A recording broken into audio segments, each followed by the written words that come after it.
आज हम बात करने वाले हैं जेफरी एप्स्टीन की। एक ऐसा नाम जो बेहिसाब दौलत, ताकतवर दोस्त और बेहद घिनौने अपराधों से जुड़ा है। लेकिन उसकी जिंदगी का जो अंत हुआ वो अपने आप में एक ऐसा रहस्य है जिसकी गूंज आज भी सुनाई देती है। तो चलिए सीधे उस सवाल से ही शुरू करते हैं जो आज भी सबके मन में है। क्या दुनिया के सबसे कुख्यात और ताकतवर फाइनेंसर में से एक ने जेल के अंदर अपनी जान ले ली, या फिर उसे हमेशा के लिए चुप करा दिया गया?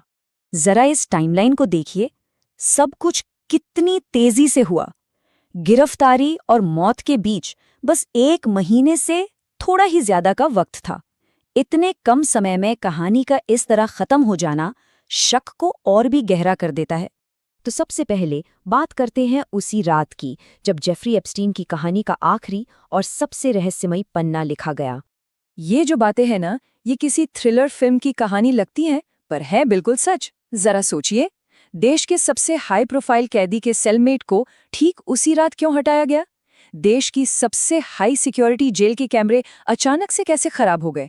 और सबसे बड़ी और अजीब बात, उसकी गर्दन की हायोइड हड्डी टूटी हुई थी। फोरेंसिक एक्सपर्ट्स का मानना है कि ऐसा आमतौर पर गला घोंटने पर होता है, फांसी लगाने या आत्महत्या में नहीं। तो क्या ये सब महज इत्तेफाक थे, या फिर एक बहुत सोची समझी साजिश? अब ये समझने के लिए कि उसकी मौत इतनी बड़ी बात क्यों है, हमें ये जानना होगा कि आखिर ये शख्स था कौन।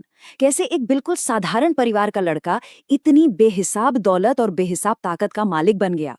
ये फर्क देखिए, एक तरफ ब्रुकलिन का एक साधारण सा लड़का जिसके पिता एक पार्क में काम करते थे, और दूसरी तरफ एक अरबपति फाइनेंसर जिसकी पार्टियों में दुनिया के सबसे बड़े और ताकतवर लोग आया करते थे।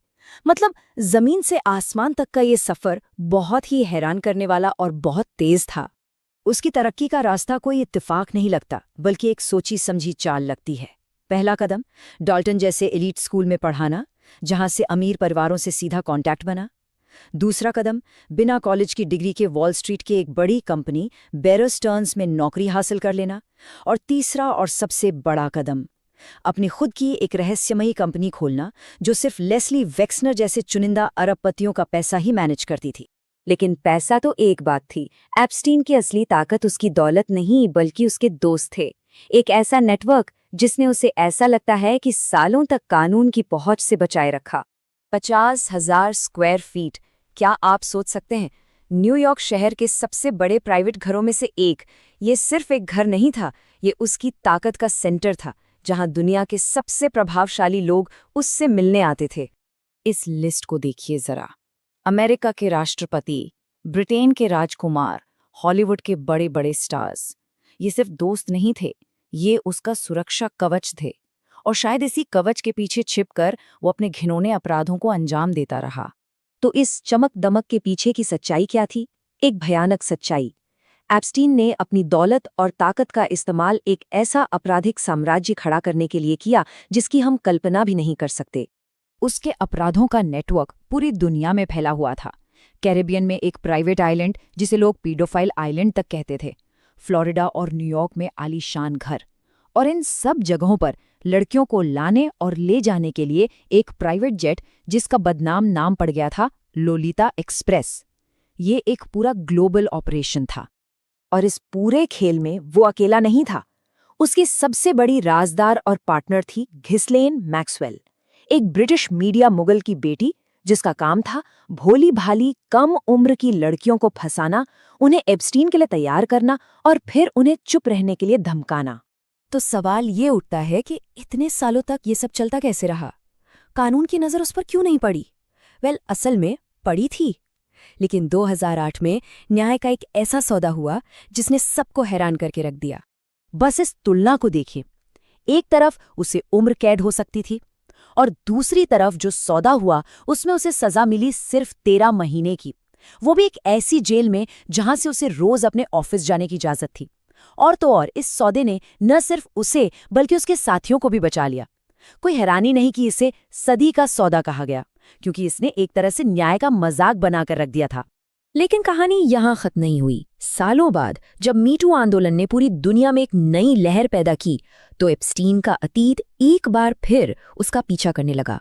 2019 में उसे दोबारा गिरफ्तार किया गया। इस बार आरोप और भी ज्यादा गंभीर थे।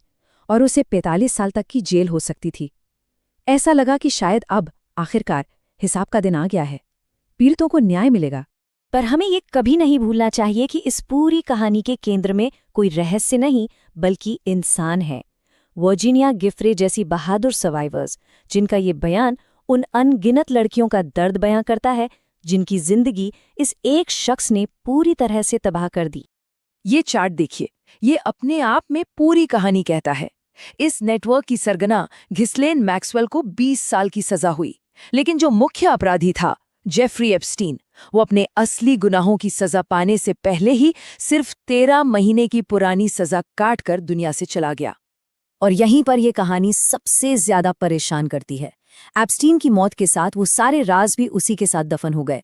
उसके नेटवर्क में और कौन कौन लोग शामिल थे, किन किन शक्तिशाली लोगों ने उसका साथ दिया, ये ऐसे सवाल हैं जो अब शायद हमेशा के लिए अनसुलझे ही रह जाएंगे। तो आखिर में सवाल यही बचता है, असली जेफरी एप्स्टीन कौन था? एक कामयाब फाइनेंसर, एक भयानक दरिंदा, या फिर एक मास्टर ब्लैकमेलर जो दुनिया के सबसे ताकतवर लोगों के राज जानता था और उन्हें अपनी मुट्ठी में रखता था? उसकी मौत एक पहेली हो सकती है, लेकिन उसकी जिंदगी एक ऐसा राज है जिसके जवाब कई ताकतवर लोग आज भी छुपाना चाहते हैं।